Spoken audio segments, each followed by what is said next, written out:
Estamos grabando. Buenas tardes, vamos a continuar con el curso de Bioquímica Analítica Experimental y les recuerdo lo que estábamos viendo. Estábamos viendo cromatografía, habíamos visto lo que eran las cifras de mérito, sus definiciones, tuvimos una discusión conceptual más o menos de su dependencia de variables experimentales y ahora estábamos haciendo cálculos, ¿ok? Que es una habilidad que se necesita, o sea, que ustedes sean capaces de calcular las cifras de mérito dado un cromatograma.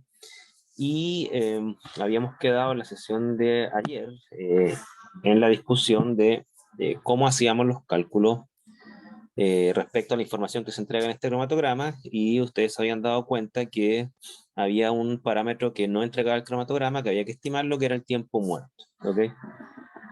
Y estamos calculando el tiempo muerto en base a las dimensiones de la columna y la aproximación que la columna tenía un porcentaje de todo el volumen de la columna correspondía al volumen muerto, que es el volumen que ocupa la fase móvil.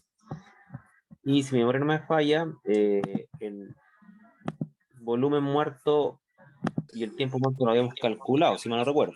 No sé si lo tienen por ahí anotado.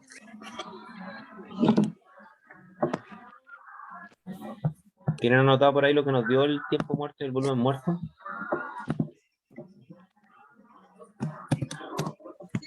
El tiempo muerto 0,69. Tiempo muerto 0,69 minutos. Ya. Y una duda que tengo, el tiempo muerto, o sea, el volumen muerto se asocia al volumen de la fase móvil. Claro, o sea, si tú tienes un cilindro que tiene fase estacionaria y el resto son intersticios y poros, claro, al momento de que comienza una cromatografía, todo ese volumen es ocupado por la fase móvil. Por lo tanto, volumen muerto es análogo a la cantidad de volumen de fase móvil que llenaría el cilindro con fase móvil, con fase estacionaria dentro.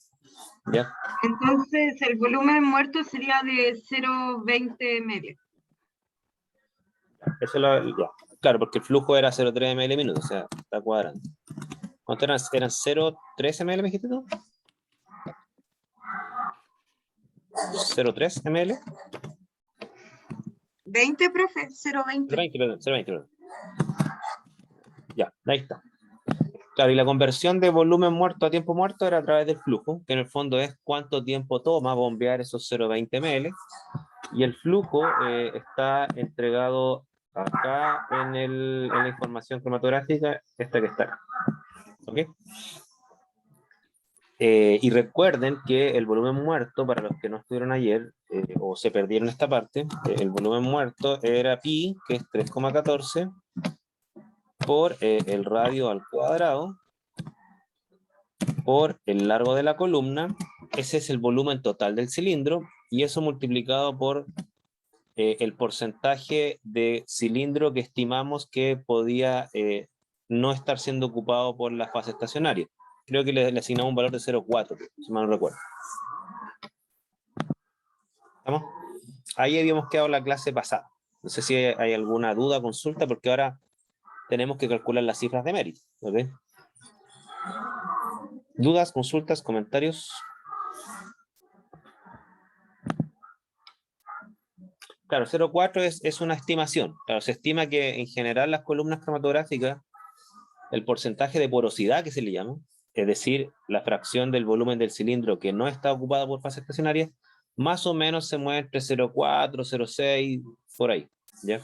Por eso se asigna un valor estimado. Ahora, cambiar de 0,4 a 0,6 va a cambiar un poco el tiempo muerto, pero tampoco es que lo va a cambiar mucho, ¿ya?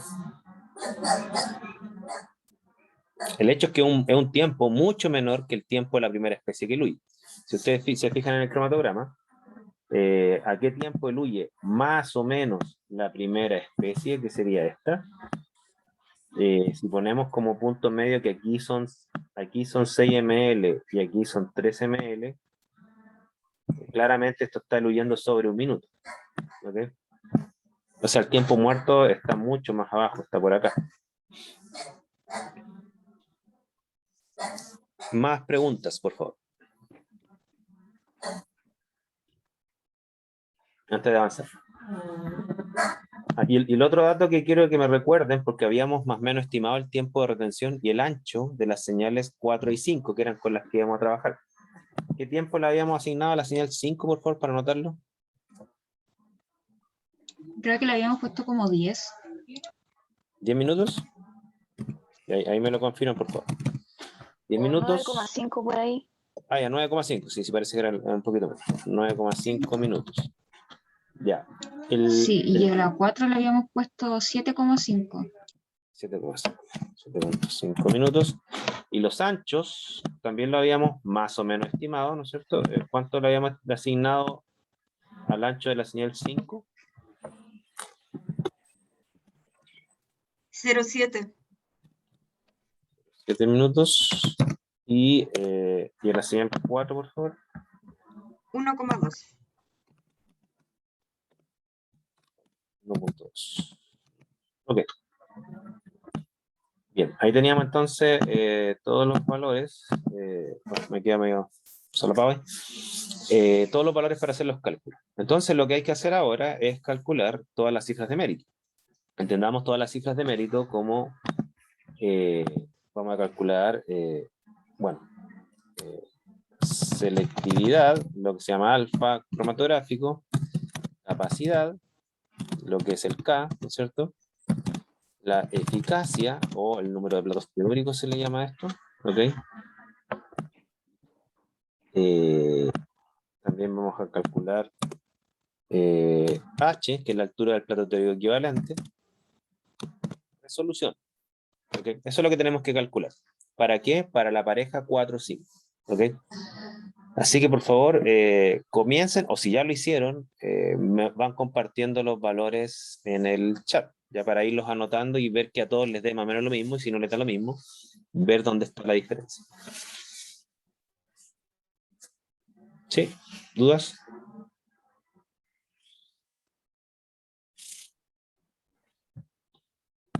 O sea, en este momento estamos describiendo un cromatograma en base a sus resultados. ¿Pueden hacerlo? ¿Tienen alguna duda o algún impedimento para empezar?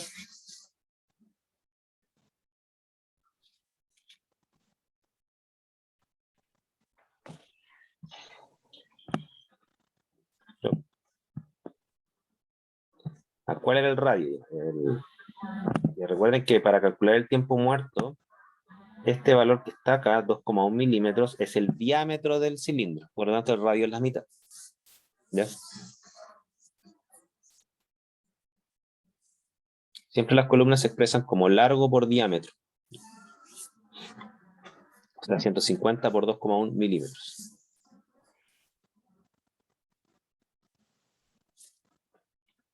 ¿Más dudas, por favor?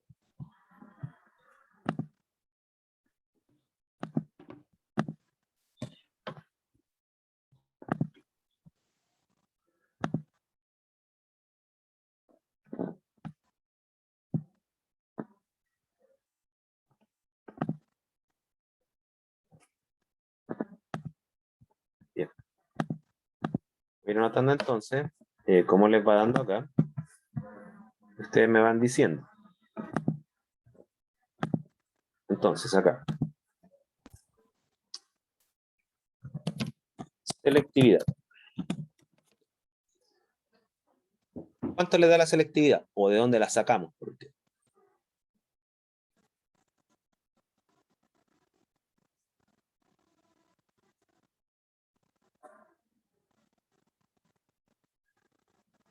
A ver si interpretan las expresiones que vimos en el curso. Con los tiempos de retención. Claro, claro. Hay una expresión de selectividad que es la descriptiva, que es la que me permite a mí calcular la selectividad dado los tiempos de retención. O sea, yo necesito, ¿qué tiempos necesito? A ver, ¿cuáles tiempos de retención? De las dos especies iniciales y el tiempo muerto. Arriba la segunda y abajo la primera. Exacto, muy bien. Entonces, necesitamos los tiempos de retención de ambas especies y el tiempo muerto, y como decía su compañera, en el numerador va la especie que tiene el mayor tiempo de retención, que es la 5, 9,5 minutos, menos el tiempo muerto, que para nuestro ejemplo es 0,69, y dividido por el tiempo de retención de la primera especie que huye, que sería la 4, 7,5 minutos, menos el mismo tiempo muerto. ¿Ok? Esa sería la expresión de selectividad que tenemos. ¿Ok? ¿Y eso cuánto les da?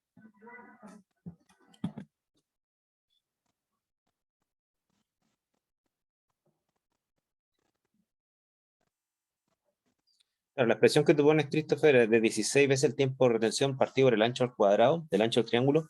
Esa es la expresión de la eficacia, no de la selectividad. O sea, en el fondo ese es n.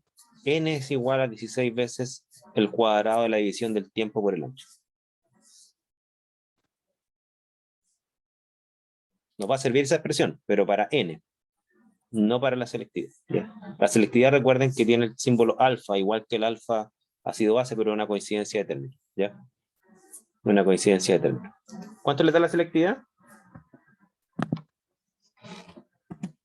Con ese valor. 1,29 me dio a mí. 1,29. Ya. Ya. Matemáticamente está bien. Me interesa que también interpretemos este valor. O sea, recuerden que esta es la forma descriptiva de calcular la selectividad. En términos conceptuales, la selectividad es la relación o la división de los coeficientes de distribución. ¿Se acuerdan? Sería, por ejemplo, el coeficiente de distribución de la especie 5 dividido por el coeficiente de distribución de la especie 4. O sea, ¿qué nos está diciendo este valor de selectividad? Que la relación de división entre los dos coeficientes de distribución no es nada más que 1,29. Por lo tanto, los coeficientes de distribución de 4 y 5 son casi iguales. Muy cercanos a 1. Si fuese exactamente 1, quiere decir que los coeficientes de distribución son iguales. 1,29 quiere decir que son casi iguales. O sea, imagínense un coeficiente de distribución que vale 130 y el otro que vale 100. Es casi lo mismo. ¿Ok? Y así todo, la cromatografía logra separar esas dos especies. ¿Dudas con la selectividad antes de pasar a calcular la otra cifra?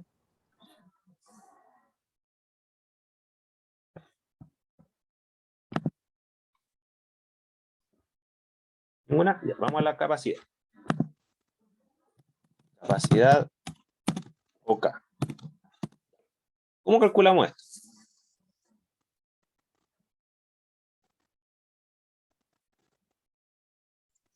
Con el tiempo de retención del segundo.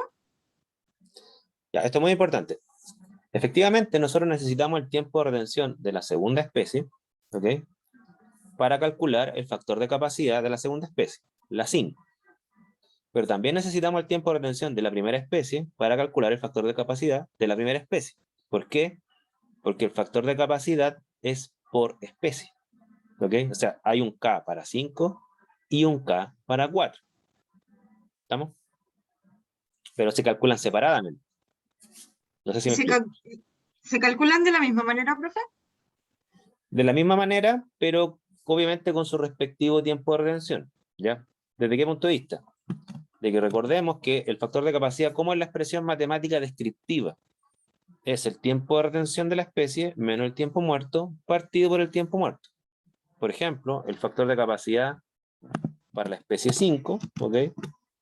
Sería igual a 9,5 minutos, que es su tiempo de retención, menos el tiempo muerto, ¿ok? Todo eso dividido por el tiempo muerto, ¿ok? Ahí me da a mí el factor de capacidad de 5, que no sé cuánto les da, si me dicen el valor.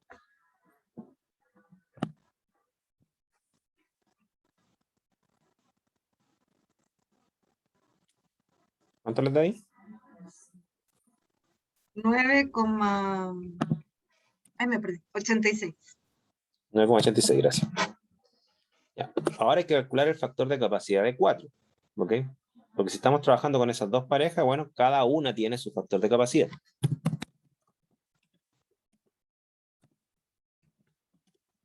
Entonces, claro, como decía su compañera, se calcula igual, salvo que hay que cambiar su tiempo.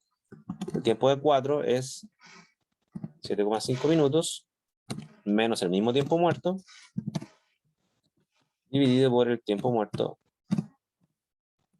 Eso me va a dar un factor de capacidad más bajo que el de 5.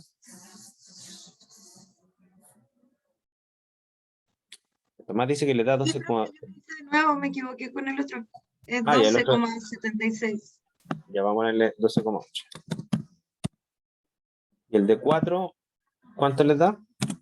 Ahí lo corregimos el de 5. ¿Ya?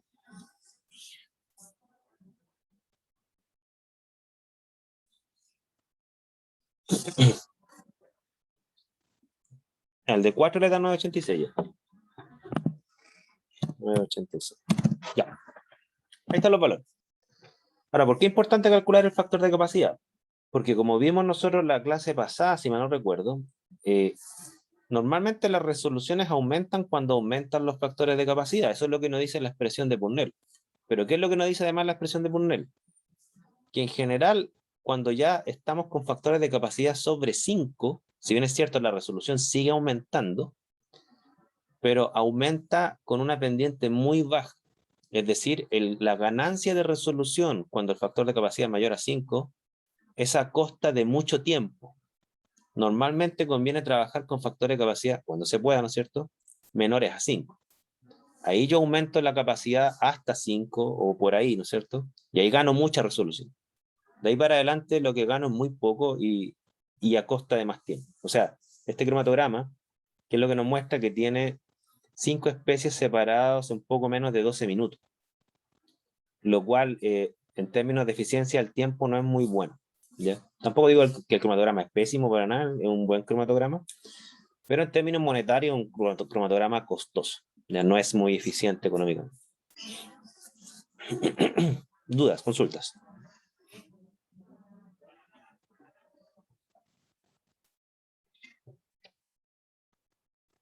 Sí, es como una consulta más que nada por eso que dice que no me queda muy claro que no sería tan eficiente 12 minutos en términos de plata, porque son 12 minutos, como que yo siento que no es nada. Ah, ya. Mira, el cálculo es bien simple y te lo voy a hacer de la siguiente forma. Imagínate tú que tienes que hacer una curva de calibrado.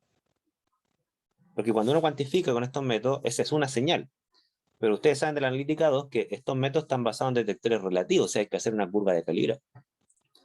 Por ejemplo, si yo quiero determinar el analito 5 en una muestra problema, bueno, yo tengo que hacer una curva de calibrado del analito 5 entre una concentración, o sea, entre varios puntos de calibrado.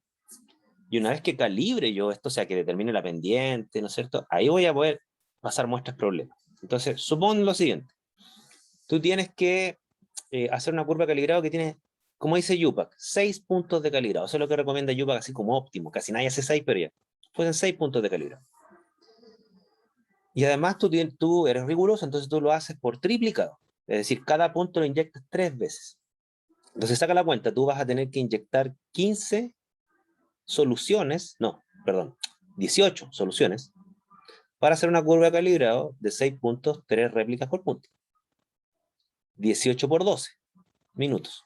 O sea, cada inyección tienes que pasarlo cromatográficamente entero. Redondeamos a 10, porque en realidad podríamos haber parado el cromatograma antes, no a 12, a 10. Si la última especie es el 9,5, más la cola que le queda, redondeamos a 10. Bueno, 18 por 10, ¿no es cierto? 18 inyecciones por 10 minutos, tienes 180 minutos. Son 3 horas calibrando. No sé si me siguen. Sí, Son 3 horas calibrando. Y les voy a dar un dato. ¿Ustedes saben cuánto vale la hora de analista químico universitario en la minería? Sale más o menos entre 10 y 15 dólares la hora de analista químico en la minería. La hora de trabajo. ¿Ok? Con eso sacan un sueldo más o menos de 1,2 millones brutos. Los que entran. En la minería pagan más o menos bien. ¿Ya? Los que llevan más tiempo ganan más. Pero estoy redondeando a eso. Supongan que fuese, ya voy a redondear hacia abajo, 10 dólares la hora analista, ¿no es cierto? Ustedes le está costando 30 dólares diarios solo el calibrado. Porque tienen que calibrar todos los días. Entonces proyecta 30 dólares por 30 días al mes, ¿no es cierto? Bueno, ahí tienes 30 por 30, son 900. Estás gastando 900 dólares, redondeémoslo a 1000, O sea, 700.000 pesos te está saliendo solamente calibrar, no has generado ningún resultado aún. ¿Ok? Por eso es importante el tiempo. ¿Ya? Unos minutos más, unos minutos menos afectan los márgenes de ganancia. Ya, sí, ahí adquiere mucho más sentido. O sea, no, imagínate que, claro, o sea, te estás gastando $1.000 solo en calibrado para un trabajador que le estás pagando más o menos $2.000. O sea, si, te lo explico de otra forma. Si tú redujeras el tiempo cromatográfico a la mitad, te saldría $500 mensuales el calibrado, ¿ok? Entonces, tú literalmente, esa persona que, supongamos que tú, por ejemplo, tú vas a la minería y tú logras reducir un cromatograma a la mitad de tiempo, y ese tiempo significa $500 de ganancia extra, porque literalmente tú produces más, ¿no es cierto?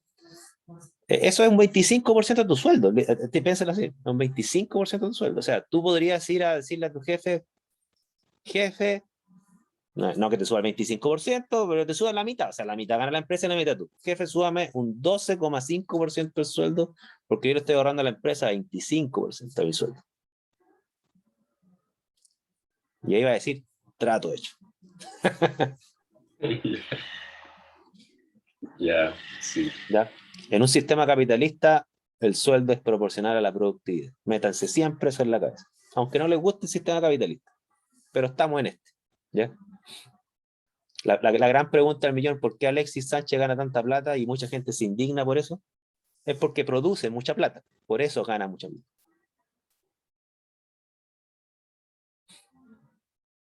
Más dudas, consultas.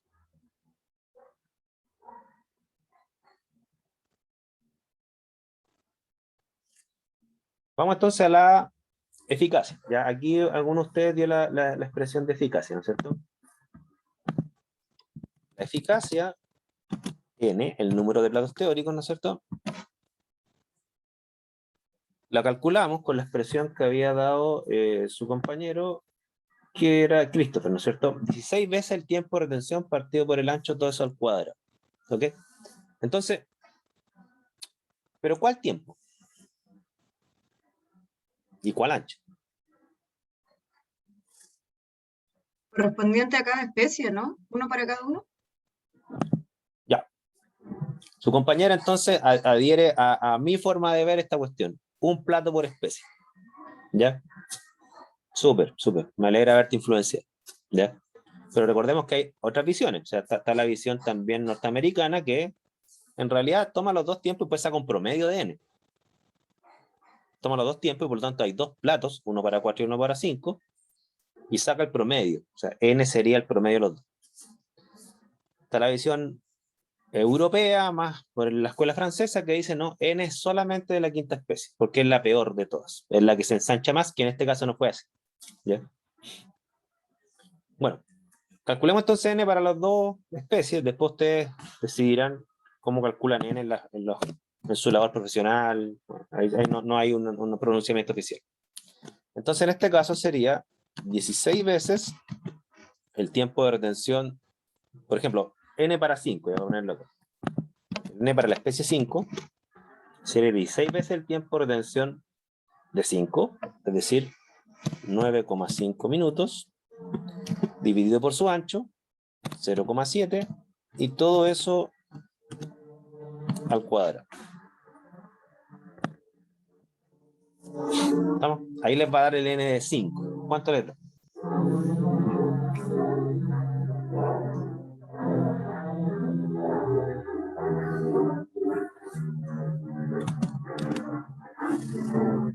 $2.947. 2.947. Ya. Recordemos, ¿qué es N en base a lo que hemos visto hasta ahora, conceptualmente hablando? ¿Qué sería eso si yo le dijera ya? ¿Qué es 2.947? ¿Qué? ¿Platos teóricos? Platos teóricos. ¿Y qué Donde se significa reparte. Exactamente. Significa que a lo largo de la columna, en base a las teorías cromatográficas, se estaría repartiendo 2.947 veces las partículas de analito a lo largo de la columna. son como 2.947 tubos de contracorriente. Así se comportaría la columna. ¿Ok? Hagamos el cálculo para 4 para que no quede pendiente. Y por favor, si tienen dudas, me dicen.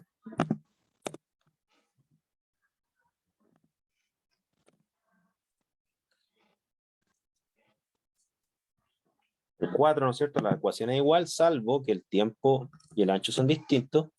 Son 7,5 minutos para la especie 4 y su ancho estimado, ¿no es cierto?, son 1,2. ¿Cuántos n le da acá? Le da 625. ¿Okay? ¿Se fijan que hay una diferencia entre cuántas veces se reparte un analito y el otro? ¿Ok? Y claro, desde mi punto de vista, sacar un promedio matemáticamente está bien, pero conceptualmente no tiene sentido. ¿Ok?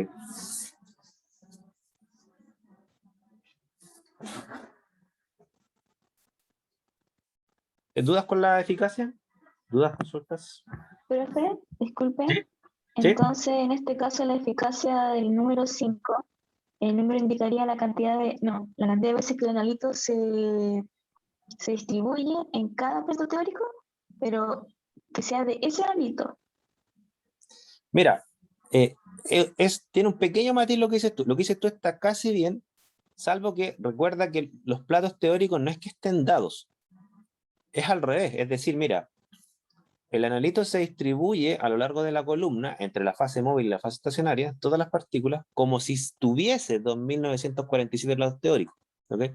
Es con un pequeño matiz así de redacción. ¿Ya?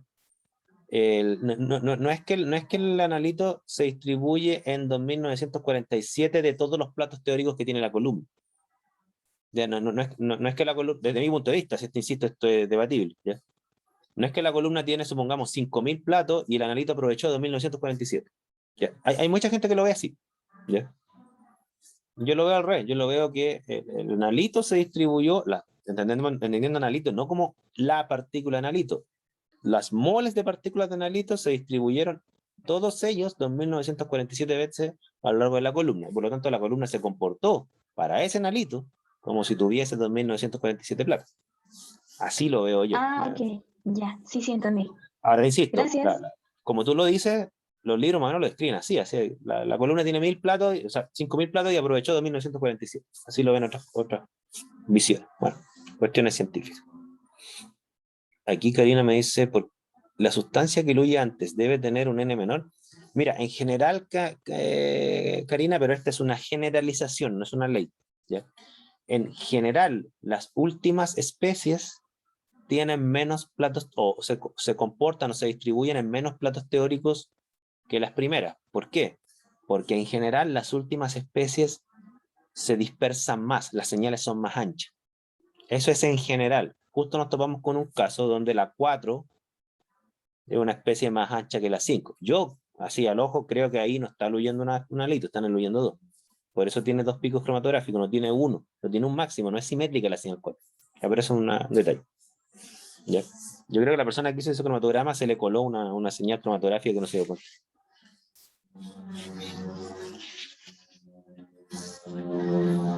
Más dudas, consultas.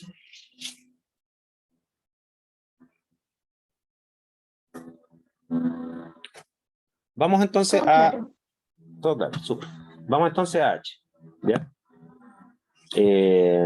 H, que es la altura del plato teórico equivalente. ¿Cómo calculamos H?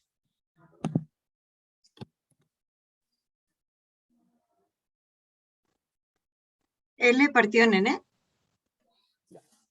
Ok, súper, ¿no es cierto? H es el largo de la columna partido por el número de platos. ¿Ok? ¿Cuál N? Ahí va a depender de su visión.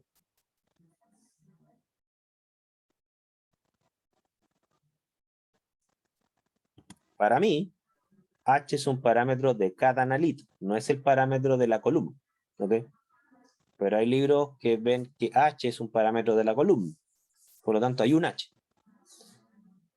Si ustedes tienen la visión que tengo yo utilizaría el n de 5 para calcular h de 5 y el n de 4 para calcular h de 4. ¿Ok? Si ustedes tienen la visión más norteamericana, ustedes ¿qué harían? Tomarían el n promedio y con ese n promedio calcularían h de la columna. Como quieran, ¿ya? Profe, una consulta es relacionada al tema. Entonces, si existen varias visiones de cómo uno entiende la cromatografía, significa que si yo voy a un laboratorio en Estados Unidos, ellos pueden estar viéndolo de tal forma, diferente a la que yo estoy analizando los datos.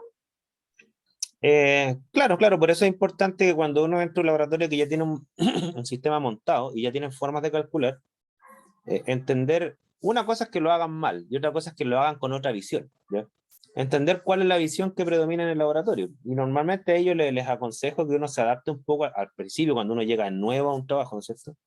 Uno se adapte y entienda la visión que rige la empresa. Después, cuando ustedes ya tengan más tiempo y los tomen más en cuenta socialmente, ¿no es cierto? Ahí ustedes pueden entrar a debatir si es que creo que debemos calcularlo de esta otra forma, porque así nos genera más confianza a nosotros y a nuestros clientes, cosas por el estilo. Ya, por ejemplo, yo, les pongo un caso, yo una vez estuve, bueno, la única empresa que estaba en mi vida, que yo trabajé un año en SQM antes de trabajar en la Católica del Paraíso, yo me acuerdo que estaba la discusión de cómo expresamos el límite de cuantificación. ¿Ok? Y está la visión YUPAC, que para la empresa era inútil, ¿ya? Porque la visión YUPAC entregaba un límite de cuantificación que en la práctica yo no podía cuantificar sobre ese valor. O sea, si el límite de cuantificación era de 0,5 y mi valor me daba 0,6, el margen de error de ese valor reportado era tan grande que a la empresa tampoco le servía. Entonces nosotros tuvimos que inventar una forma de calcular el límite de cuantificación sobre la base de que los valores reportados tuvieran una precisión inferior al 5%. Esa fue nuestra visión del límite de cuantificación, que era más apta para lo que quería el cliente, porque el cliente es el que consume la información, ¿ya? Al cliente le interesaba que el valor no se moviera con un margen de mayor 5%, si no, no le servía el valor para hacer cálculo económico. Entonces, se fijan, por eso la visión hay que adaptarse también para qué se usa la información. Eso es muy importante. Ah, ok, gracias. ¿Ya? Recuerden que nosotros, los que trabajamos en analítica, y en laboratorios de servicios, ¿qué vendemos nosotros? Información química, eso es lo que vendemos. Vendemos información. Ahora, para el vendedor de columna, le interesa entregar los platos de la columna más o menos en el mejor de los casos, porque le dice esta columna tiene 100.000 platos. Entonces, claro, estima con un analito que lo oye rápido, se disperse poco y les da un N experimental muy alto y dice, bueno, esta es la eficacia de mi columna. Así lo hacen normalmente los vendedores. ¿Ya? Si calculáramos H para 5, entonces sería así, sería L, que aquí, por ejemplo, bueno, da lo mismo la unidad, siempre que respeten el resultado de la unidad. Son 150 milímetros dividido por N, 2.947, y eso les va a dar H en milímetros. ¿Ya? ¿Cuánto les da H ahí?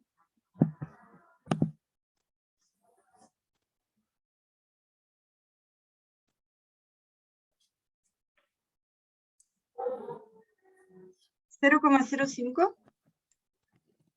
0,05, y aquí la unidad, muy importante, milímetros, porque puse el largo en milímetros, entonces les va a dar H en milímetros. ¿Ok? Profe, ¿y N también es milímetro? No, N es adimensional, porque recuerda que N es la división de tiempo partido por ancho y ambos tienen unidad de tiempo, entonces N es adimensional, es un conteo. Son N platos. ¿No? Entonces, H tiene dimensiones de longitud. No sé si se entiende. Sí. ¿Sí? Bueno, el H para 4 obviamente que les va a dar distinto. Y si alguien por favor me dice cuánto les da. Insisto, estamos calculándolo bajo la edición del profe que les tocó. Pero ustedes son libres de ver si me pescan. ¿Ya? 0,24. A mí me interesa la interpretación. O sea, 0,051 milímetros o 0,24 milímetros, que es mucho más grande que 0,051, que quiere decir que los moles de partículas, por ejemplo, del analito 4, requirieron un segmento de 0,24 milímetros de la columna para distribuirse una vez. Esa es la respuesta para quienes vemos en el plato teórico un fenómeno de distribución molar. ¿Ok? ¿Estamos? En el analito 5, por lo tanto, por el contrario, para que se distribuyeran los moles de partículas del analito 5, se requirió un segmento de columna mucho más estrecho, 0,051. Es decir, el analito 5 se dispersa menos que el analito 4 y por lo tanto su distribución toma un segmento de la columna más pequeño. No sé si se ve eso, porque estamos en el mundo imaginario de las partículas que interactúan entre dos fases. Es una cuestión que es súper imaginaria y bien abstracta. Pero recuerden la analogía que vimos en el video. Las personas que van avanzando en un pasillo y que entran y salen de la tienda. En el proceso de entrar y salir, ocupan un trozo del pasillo. ¿Ya? Profe, ¿Sí? disculpe, ¿podría explicar de nuevo lo que significa el valor de H? Y mira, el valor de H, piensa lo siguiente. La analogía que vimos nosotros en un video mostraba un pasillo que avanzaba. O sea, imagínate un pasillo con una escalera, pero que tiene una correa que avanza mecánicamente, ¿no es cierto? Entonces, ¿qué es lo que pasa? Suponte que todos nosotros estamos sobre una correa mecánica. Si nosotros no nos movemos, no nos vamos a dispersar en el trozo de la banda de la correa mecánica. Vamos a estar todos juntos. No sé si me sigue usted. Sin embargo, sí, y eso es lo que decía el video, si a los costados de la correa mecánica hay tiendas,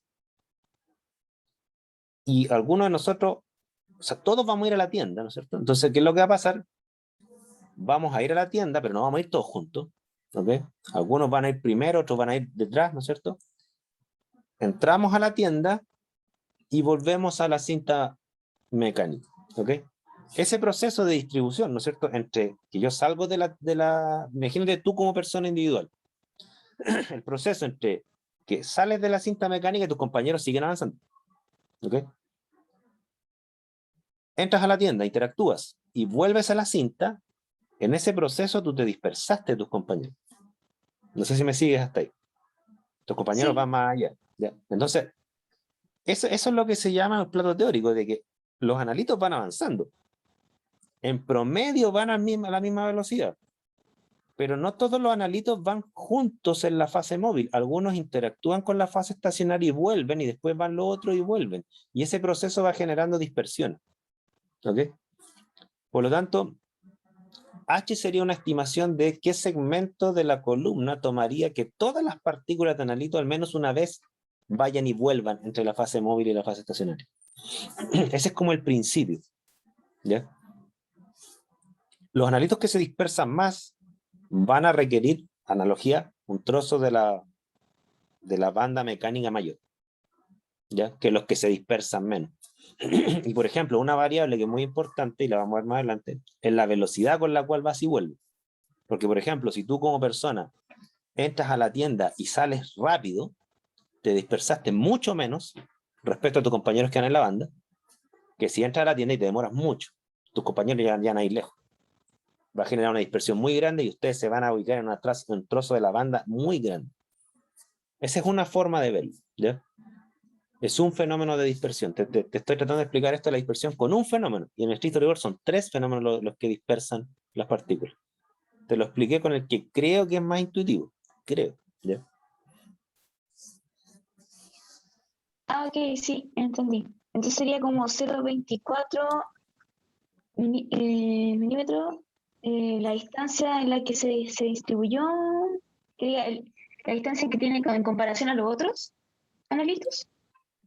Claro, pero ten en cuenta que hay que verlo como un fenómeno molar. O sea, 0,24 milímetros no es la longitud que recorrió el analito para ir y volver. Una partícula. Son todas las partículas para que ejecuten ese fenómeno al menos una vez, dado que la fase móvil avanza, ¿no es cierto? Finalmente les tomó ese trozo de dispersión. Al principio parten juntos y después van avanzando y se dispersan porque van y vuelven y no todos al mismo tiempo. Esa es como la idea que está detrás, ¿ya? Mira, Ah, ok, ya entendí. hay otra analogía, Gracias, miren. profe. Imagínense, ¿ustedes han visto en los Juegos Olímpicos estas maratones? Que van corriendo todo, ¿no es cierto? Y de repente hay como puestos con vasos de agua, ¿ya? Entonces la gente va corriendo y van puestos con vasos de agua. Supongamos que van todos corriendo a la misma velocidad, ¿no es cierto? Si las personas son hábiles en el proceso de ir, tocar la mesa, sacar un vaso y seguir corriendo, ¿no es cierto? Si son hábiles, no se van a dispersar del grupo. Pero a veces pasa que por cansancio, por torpeza, van junto al maratón y nos falta el que agarra el vaso de agua y para un poco, ¿ya? Y se dispersa respecto del grupo. Entonces, el grupo que ocupaba así un área, ahora ocupó así un área, solamente por el fenómeno de sacar un vaso con agua. No sé si de hecho han habido casos hasta polémicos así de gente que llega y se cae arriba de la mesa. Ese genera una dispersión gigante, ¿ya? O el último que se robó todos los vasos de agua, así como los botó todos, ¿ya? Bueno, ahí tiene usted un fenómeno de interacción. O sea, si las personas no interactuaran, no habría casi nada de dispersión, asumiendo que las velocidades son iguales. Pero la sola interacción con la mesa ya genera cierta dispersión, ¿ya? Ahí hay un lío. Muy claro. Gracias, profe. Okay. Tenemos H y solamente nos queda la resolución. ¿Cómo la digo?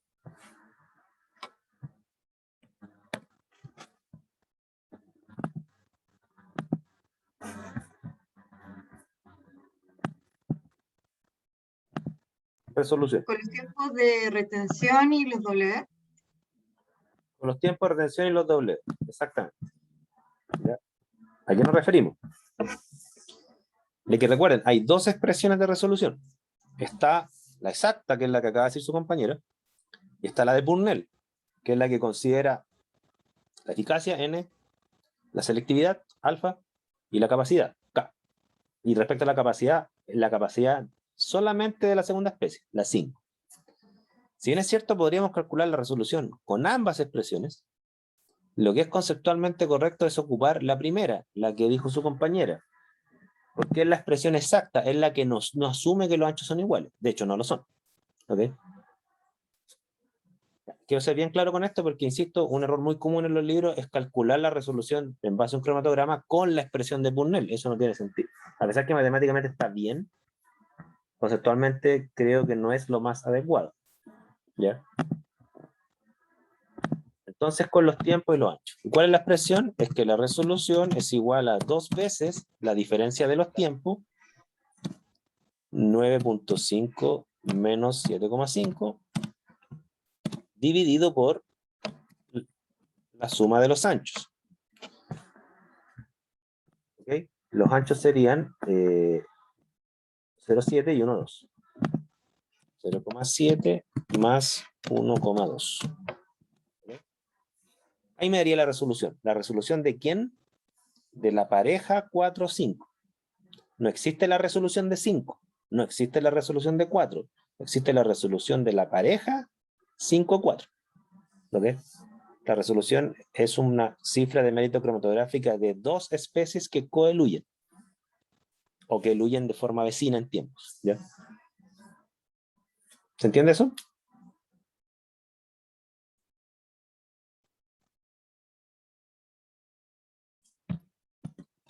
¿Cuánto les da? Por favor. 2,1. 2,1. 2,1 es una resolución buena. Nosotros dijimos en clases que en general la gran mayoría del mundo analítico cromatográfico acepta como buena resolución mayor a 1,5. ¿Ok? Y 1,5 representaba un 0,3% de solapamiento, si mal no recuerdo. Muy poco. 2,1 obviamente es menos solapamiento. Cuando digo solapamiento, solapamiento de las señales. ¿Qué porcentaje de las áreas están solapadas? ¿Ok? Eso. Con eso tenemos el panorama completo. Dudas, consultas.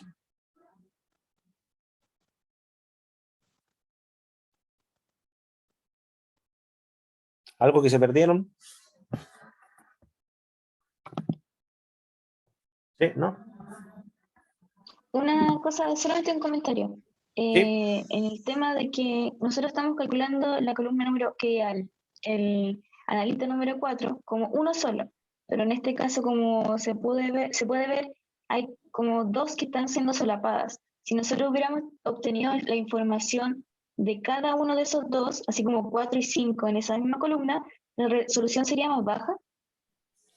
Claro, tú te estás refiriendo a esta señal como extraña que está aquí, Sí, ¿a esa?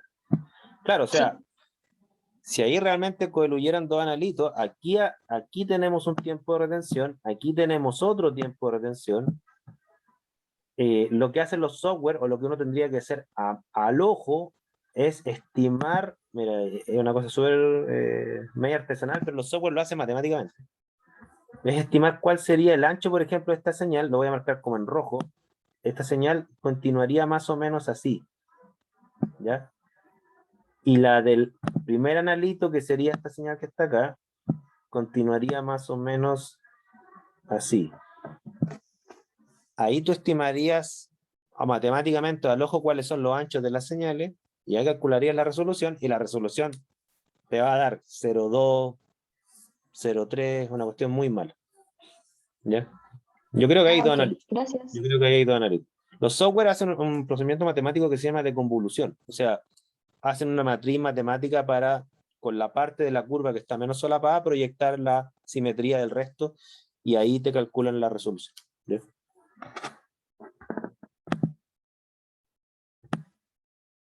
Más dudas, por favor, consultas.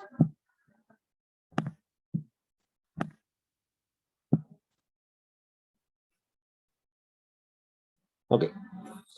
Bien, hay un parámetro extra que lo voy a mencionar, a pesar que yo personalmente en mis clases casi no lo ocupo, pero en los libros aparece mucho y a veces sirve para entender algunas cosas, ¿ya? Que es un concepto más o menos intuitivo, que se llama velocidad de elusión, ¿ya? ¿Qué es la velocidad de elusión? La velocidad de elusión, como su nombre lo dice, es un parámetro de velocidad de qué tanta longitud por unidad de tiempo avanza el analito a lo largo de la cromatografía. Y ahí al respecto se entiende que cada analito eluye a distinta velocidad. Por ejemplo, ¿cuál es el analito más veloz en el proceso cromatográfico? Sería el 1. ¿Ok? ¿Por qué? Porque recorre toda la longitud de la columna, sus 150 milímetros, en menos tiempo. De hecho, podríamos calcular la velocidad del analito 1, 2, 3, 4 y 5. Por ejemplo, si calculamos la velocidad del analito 5, ¿ok? Sería la longitud de la columna, 150 milímetros, dividido por el tiempo de elusión del analito, que nosotros habíamos dicho que era 9,5 minutos. Acá, 9,5 minutos. Le voy a poner aquí, voy a poner la longitud en centímetros, para que quede centímetros por minuto, que es una unidad un poco más conocida, ¿ya?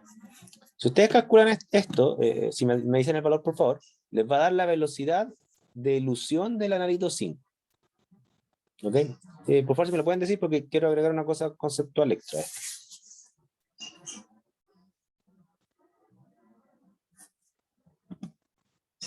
¿Cuánto les da eso? 15,8. ¿Cuánto, perdón? No escuché bien. 15,8. 15,8, ya, gracias. 15,8 centímetros por minuto. Ya. Ahora, ¿se entiende la velocidad? Cada analito tiene su velocidad. ¿Entienden hasta ahí? Porque quiero agregar una cosa extra, que es un poquito más conceptual. ¿Sí? Sí, Ahora, en un sistema cromatográfico, ¿cuál es la sustancia que avanza más rápido? ¿Ok? Ah, no, que aquí me equivoqué, entiendo. Aquí puse mal esto, no son 150 centímetros, son 15 centímetros dividido por 9,5 minutos. Ahí les va a dar, ya entiendo, sí, el resultado está mal, tienen razón. Da 1,5. 142,5. La velocidad del analito 5, que ahí me equivoqué, son 15 centímetros, no 150, dividido por 9,5 minutos. Ahí les da, se me olvidó cuánto da, 1,57, me había equivocado. 1,57, gracias. Centímetro minuto, ahí sí. Ahora, ¿cuál es la sustancia química que es la que avanza más rápido en la cromatografía? Siempre es la fase móvil. Así como los analitos tienen una velocidad de elusión, la fase móvil también tiene una velocidad de elusión. ¿Ok? No sé si me siguen ahí. O sea, ¿cuánto avanza la fase móvil en longitud por tiempo? No sabemos, pero sí sabemos que es la más rápida. ¿Ok? Ahora, ¿cómo uno calcula la velocidad de la fase móvil? Uno la calcula con el tiempo muerto, porque se entiende que el tiempo muerto surge del volumen muerto, y el volumen muerto es volumen de fase móvil. Entonces, en estricto rigor, el tiempo muerto es el tiempo que le toma a la fase móvil llenar la columna. No sé si me explico. O sea, si el tiempo muerto son 0,69 minutos, quiere decir que yo tengo que bombear 0,69 minutos fase móvil a 0,3 ml minuto para llenar la columna. ¿Ok? No sé si me siguen hasta ahí, porque el concepto de velocidad de la fase móvil es central en la teoría que vamos a ver después. Dicho de otra forma, es que tan rápido sube el nivel del tubo, de la columna, que tan rápido sube. A eso se le llama el volumen de la fase móvil, que se le llama V0 en algunos libros, entendiendo que viene del T0, tiempo muerto, pero estamos hablando de la fase móvil. Por ejemplo, en este caso, ¿cuál sería la velocidad de la fase móvil? Sería, la fase móvil recorre en longitud los mismos 15 centímetros, ¿ok?, de columna, pero lo recorre en mucho menos tiempo, 0,69 minutos. ¿Cuánto les da eso?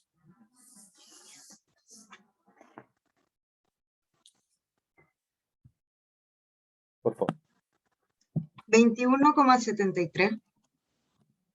Tenemos nuestros 7 centímetros por minuto. ¿Por qué es importante esto?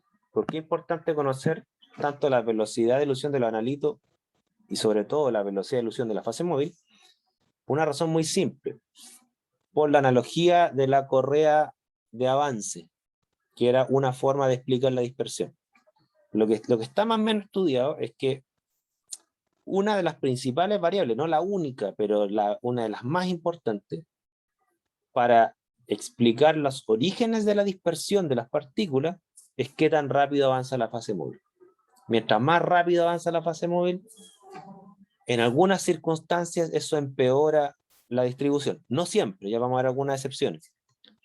Pero la velocidad de la fase móvil es muy importante en la dispersión. No es lo mismo que un grupo de personas van en una correa transportadora, en las cuales estas personas van y vuelven a las tiendas, pero esa correa transportadora va muy rápido a que va lento. Intuitivamente, y no sé si ustedes lo ven, si no me lo dicen, lo discutimos, intuitivamente uno pensaría que mientras más lento vaya la correa de la fase móvil, menos dispersión va a generar cuando las personas salgan de ella y vuelvan. ¿Ok? No sé si lo ven ahí.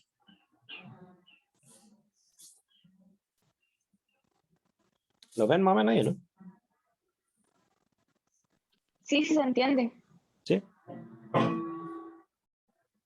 Ok. Entonces, tengan en cuenta ese parámetro. ¿Ya? También se los pedí yo en la evaluación parcial, la cual ya subí al aula. ¿Cuándo se entrega? Mira, como la próxima semana no hay actividad académica y administrativa, no tengo problema que la entreguen 2 semanas después. ¿Ya? Después del 18, ¿no? Ah, ya, harto tiempo. Pero háganla antes para que no estén haciendo tareas la semana 18. ¿Ya? Así celebran las fiestas patrias. A los que les gusta celebrarlas. Por último, descansen. Dudas, consultas. Con esto cerramos el capítulo de la descripción de la cromatografía. Ya vamos a ir ahora a una parte más profunda que es explicativa. ¿Estamos? ¿Dudas, consultas, comentarios? Antes de cambiar de tema. O sea, no vamos a cambiar de tema, vamos a profundizar ahora en la cromatografía. Con esto cerramos la teoría del plato teórico equivalente con todas las cifras de mérito que reconoce UPAC respecto a la cromatografía. al menos hasta donde estoy actualizado en lo que ha publicado YouTube. Si hay algo que se me pasó porque salió ahora último, bueno, me actualizaré en la próxima sesión del curso. ¿Ya? Bien. Si no hay dudas, permítame borrar acá y voy a pasar de tema. Un segundo. Ya expliqué.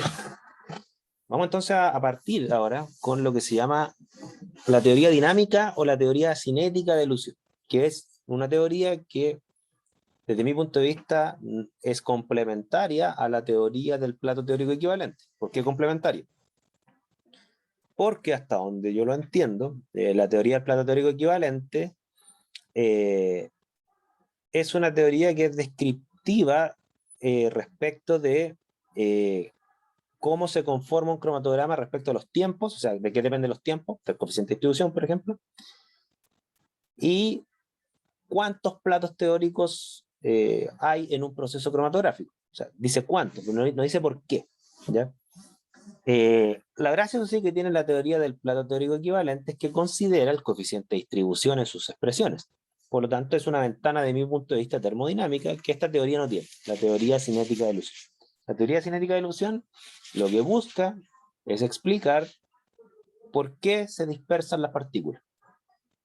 Lo cual es importante porque de eso va a depender los anchos de las señales y por lo tanto va a depender la resolución. ¿Okay? Por lo tanto, esta teoría es muy importante para mejorar la performance cromatográfica. ¿Okay? Mejorar, por ejemplo, lograr más platos teóricos en un proceso cromatográfico y su consecuencia última, que es la que todos buscan, tratar de mejorar la resolución cuando esta es mala, porque no siempre queremos mejorar la resolución. A veces la resolución es suficiente. ¿Ya? Hacia eso apunta esta teoría. ¿Ya? Y al respecto, esta teoría parte de esta expresión que se ve matemáticamente simple, pero que detrás encierra varios fenómenos físicos que no son fáciles de aprender, pero con una mentalidad químico-molar yo creo que es accesible. ¿Ya? Dice que la dispersión de las partículas, entendiendo que esa dispersión se puede estimar como desviación estándar, una curva gaussiana tiene una desviación estándar, y el cuadrado de la desviación estándar es lo que llamamos varianza, por eso ahí aparece el sigma, que sería la desviación estándar al cuadrado, ¿no es cierto? Es que la dispersión de las partículas en un proceso cromatográfico se debe a la suma de todas las dispersiones, entendiendo la dispersión como varianza, porque las varianzas son aditivas, no las desviaciones estándares, ¿ok? Es como la suma de todas las dispersiones que ocurren en todas las etapas cromatográficas. Por ejemplo, cuando yo inyecto los analitos, ahí ocurre una dispersión. Cuando diluyen por la columna, hay una dispersión. Cuando llegan al detector, hay otra dispersión. ¿Ok? A eso obedece la lógica de esto. Y lo importante es entender de qué dependen estas tres dispersiones. Nosotros nos vamos a centrar principalmente en la dispersión de la columna. Vamos a hacer algunas menciones a las dispersiones de la inyección y del detector. ¿Okay? Esas menciones hay que hacerlas porque en realidad, conociendo los fenómenos de dispersión de la columna, se entiende por deducción los fenómenos de dispersión de los otros dos componentes. Lo vamos a ir viendo. ¿Ya? Y al respecto, voy a mostrarle a ustedes no los mejores modelos, sino que son los modelos más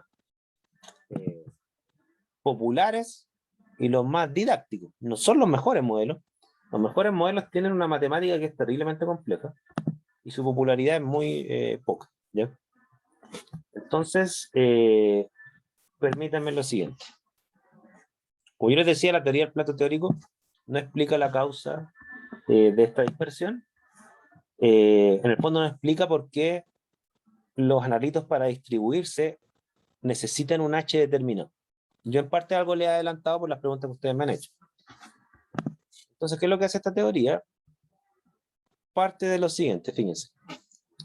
Establece que, número uno, hay una relación entre lo que es velocidad lineal y flujo. ¿A qué nos referimos velocidad lineal y flujo? Nos referimos al flujo de la fase móvil, 1 ml minuto, 2 ml minuto. ¿A qué velocidad se bombea? Tiene mucho que ver con qué velocidad avanza la fase móvil. Intuitivamente uno podría decir, bueno, mientras más flujo de fase móvil, más rápido va a llenarse el tubo. Por lo tanto, a más velocidad. Sí, es eso. ¿Ya? Es eso. Pero hay que entender que la velocidad de la fase móvil, como lo dijimos recién, es el largo partido por el tiempo muerto. ¿Ok? Ahora, piensen ustedes la analogía de un cilindro como que fuese un tambor. ¿Ok? Y quiero hacer una pregunta que es como media de ingenio. Ustedes tienen 3 tambores. Los tambores tienen el mismo volumen. ¿Ok? Pero no tienen la misma geometría. Ni tampoco tienen la misma cantidad de fase estacionaria, de sólidos adentro de ellos. O sea, hay tambores más largos, pero con bases más pequeñas. Hay tambores más cortos, pero con bases más anchas. Por lo tanto, el volumen va a ser el mismo, ¿ok? Pero también lo que hay dentro de ellos no es lo mismo. O sea, hay algunos que tienen más fase estacionaria, más piedras, por así decirlo, y otros tienen menos. Entonces yo le hago la pregunta ingenua. ¿En qué tipo de tambores la velocidad lineal va a ser mayor? Asumiendo que ustedes le están echando, supongamos una manguera sobre el tambor, y el tambor se está llenando y le está llegando el mismo flujo de agua. O sea, usted abre una manguera a, supongamos, a 1 ml minuto, por lo tanto, todos los tambores le cae agua a 1 ml minuto. ¿Qué tipo de tambor se llena primero? ¿Y qué tipo de Que tambor tiene un probablemente, potencial? ¿Perdón, sí? los que probablemente sean más angostos, que presenten menos no menor hidrodinámica, pero que no el cambio de forma, el cambio de geometría no interfiera en el movimiento de la fase móvil. Ya, a ver, vamos para, creo haberte entendido. Bueno, voy a hacer un dibujo. Voy a hacer un dibujo para graficar lo que está diciendo su compañero. ¿Ya? Supongan que estos son cilindros, no tengo para dibujarlo en 3D. Aquí tienen un cilindro 1 y aquí tienen ustedes un cilindro 2. Y supongan que los dos cilindros dan el mismo volumen. ¿Ok? Entonces, ya, comparemos una variable a la vez. Y después nos vamos a referir a las piedras que hice Kathleen y que hice Christopher, ¿no es cierto? Que tienen la razón. Pero vamos primero a la variable geometría, ¿no es cierto? De ahí, y asuman que, para hacer el análisis simple, y vamos a irlo complejizando, asuman que los dos cilindros están vacíos, no tienen nada, tienen el mismo volumen. Entonces, pregunta de ingenio, ¿no es cierto? Ustedes le agregan agua a esto, a un flujo exactamente igual. 1 ml minuto. En ambos lados. Es el mismo flujo.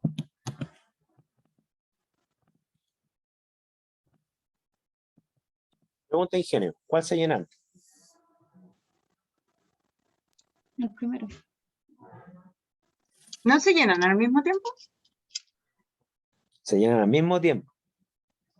Si ambos tienen, supongamos, un volumen de, voy a poner un volumen chico, de 10 litros, ¿no es cierto? Independiente que el tubo con diámetro mayor, ¿no es cierto? Claro, tiene una base mayor, no implica que no se va a llenar al mismo tiempo, porque finalmente, ¿en cuánto tiempo yo bombeo los 10 litros para llenar a ambos? Tiene el mismo volumen. Va a ser 10 minutos, ¿no es cierto? En 10 minutos bombeo, pero no 10 minutos, son 10.000 minutos. ¿Ok? En 10 minutos recién he hecho 10 ml. ¿Ok? Y no, son 100.000 minutos. O sea, bueno, hagan el cálculo. ¿Ya? Le va a dar un tiempo bien grande porque estoy bombeando 1 ml minuto y tengo que bombear 10 litros. ¿Ok? Un tiempo muy largo. Pero es el mismo tiempo en ambos casos. O sea, el hecho que el cilindro sea más estrecho no hace que se llene antes. Pero, ¿qué diferencia hay? Sí, porque hay una diferencia entre el cilindro de la izquierda y el de la derecha. ¿Qué diferencia hay? Porque hay una diferencia. No de tiempo de llenar. ¿De cuánto uno se demora en llegar al fondo? Cuando dice al fondo, dice, ¿cuánto se demora la gota en caer al final? ¿No es cierto? Claro. Claro, o sea, el que es más largo, la gota se va a demorar más en caer, ¿no es cierto? Sí, sí, sí, sí.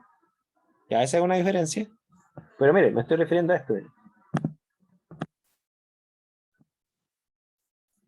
¿Cuál tiene más velocidad llena? No flujo, el flujo es el mismo. ¿Cuál tiene más velocidad llena? Ya, el cambio de altura, como dice Karina, se aprecia más en langosta. ¿Qué significa eso en términos de velocidad? ¿Está bien lo que dice Karina?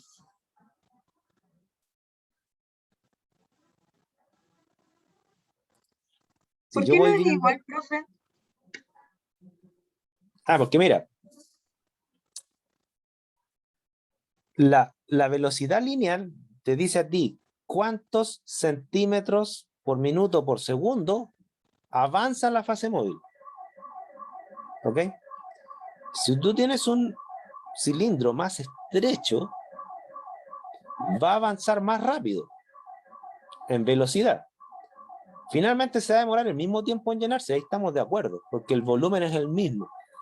Pero si tú empiezas a ver, mira, te pongo un caso. Tú empiezas a ver a qué nivel está esta, voy a marcarlo aquí en rojo. ¿A qué nivel está la fase móvil en un tiempo X? Va a estar ahí en el tubo de la izquierda, en el tubo de la derecha va a estar acá. Quizás ambos volúmenes son los mismos, pero en el cilindro de la izquierda el nivel avanza más rápido, porque es más estrecho el tubo. Y profe, al ser más chiquitita la columna, no podría decirse que pasa casi enseguida, la toca y sale. Claro, pero lo que pasa es que cuando tú dices que es chica, es estrecha de diámetro, pero es más larga. El volumen es el mismo. Ambas van a llegar al tope, ambas van a llegar al mismo tiempo. ¿Ok? El tiempo que les toma en llegar aquí y aquí, dado que el volumen es el mismo, ¿ok? Va a ser al mismo tiempo. Pero el tubo de la izquierda, el nivel de fase móvil avanza más rápido. Pero como tiene que recorrer un largo más extenso, no es que se va a llenar antes, no. No sé si me explico. Sí, profe, se entiende. ¿Sí? Dudas, consultas, comentarios. Hasta ahí. Luego viene la otra pregunta, y con esto termino, ¿cierto? Bueno, ¿y qué pasaría si... Voy a buscarlo nuevamente en azul.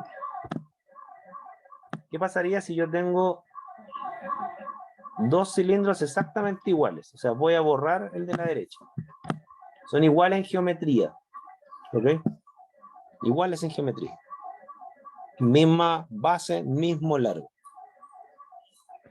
Pero el cilindro de la izquierda tiene mucha fase estacionaria, muchas piedras, ¿no es cierto?, dentro de él. Y el de la derecha tiene muy poquitas. Una grande, otra chica, pero tiene menos. ¿Ok? ¿Cuál se llena antes?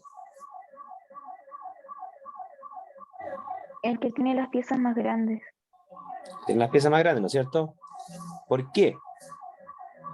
Intuitivamente estamos claros, pero ¿por qué? A la explicación como de mecanismo, ¿por qué? Porque el volumen de las piedras ocupa cierto espacio, entonces sería menos cantidad de agua la que sea necesaria para llenar el balde. Y esa menos cantidad de agua se llama volumen muerto. A la izquierda tiene menos volumen muerto. Tiene menos poros. ¿Ok? Entonces, vamos a ver nosotros que hay una relación entre la geometría de la columna, el tipo de fase estacionaria que tiene, y fíjense lo que voy a decir, y cómo se dispersan los analitos. Porque recuerden la analogía de la correa. Si la correa avanza más rápido, claramente uno diría afecta a la altura o el segmento que ocupan los analitos en distribuirse. Y eso tiene que ver con de qué está hecha la fase estacionaria, cuánta fase estacionaria tiene, es muy estrecha la columna o muy ancha en su base. Eso es lo que vamos a ir viendo en la próxima clase. Me pilló el tiempo, no puedo profundizar más esto. ¿Estamos? Entonces para allá vamos a la próxima clase. ¿Estamos? ¿Dudas, consultas, Sí, profe. comentarios? Ok. Profe, esto va asociado con lo que me explicó en la clase pasada sobre el tamaño de de la fase estacionaria, que conviene Sí. más que sean pequeñitas y muchas que grandes y pocas. Exactamente, exactamente. Ah, ok. Mientras más Gracias. pequeñas son las partículas de fase estacionaria, hay menos dispersión. ¿Por qué? Les dije hace 2 clases, pero lo vamos a volver a repetir porque no es fácil de ver esto. Son 3 fenómenos de dispersión que ocurren al mismo tiempo. Entonces la comprensión no es simple, lo vamos a ver por separado y después lo vamos a ver todos juntos. ¿Ya? Eso. Nos vemos entonces la próxima sesión, mañana. Que estén bien. El Chao, profe, chao. cuídese. Cuídense. Nos vemos. Saludos.